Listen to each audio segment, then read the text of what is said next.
大家好，我係五寶珠博士。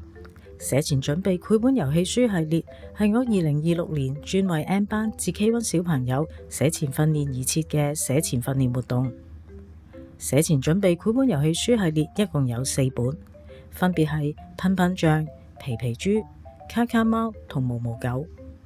噴噴象同皮皮豬係俾 N 班小朋友使用嘅，卡卡貓同毛毛狗就係俾 K1 小朋友使用噶啦。寫前準備繪本遊戲書顛覆傳統寫前訓練模式，首創左故事右感官嘅設計。左邊係引導小朋友進入繪本嘅情景，聽繪本故事；右邊就係適齡適量適度嘅寫前訓練。所有嘅繪本都係我親自創作撰寫噶，我同時亦都循序漸進，按小朋友發展嘅規律而設計寫前訓練活動，系統性咁樣訓練小朋友嘅聽講讀寫全方位嘅語文能力。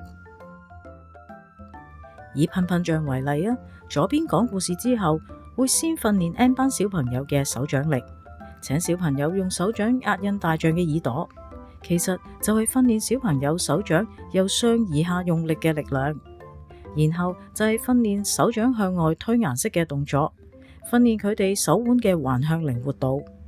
繼而係手指關節咯，手掌心、手腕、食指等等。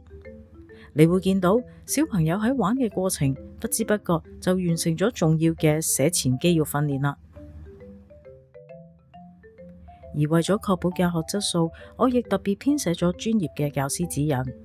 讓老師知道進行訓練之前點樣同小朋友熱身啦，先至去進行左故事右感官嘅特有設計。因此，老師喺課堂運用嘅時候，都能夠精準咁掌握每一個動作嘅方法啦，以及背後嘅訓練目標，讓教學事半功倍。完成呢一套嘅練習，小朋友帶走嘅唔係一本做完嘅功課，而係一本屬於佢自己嘅個人化繪本。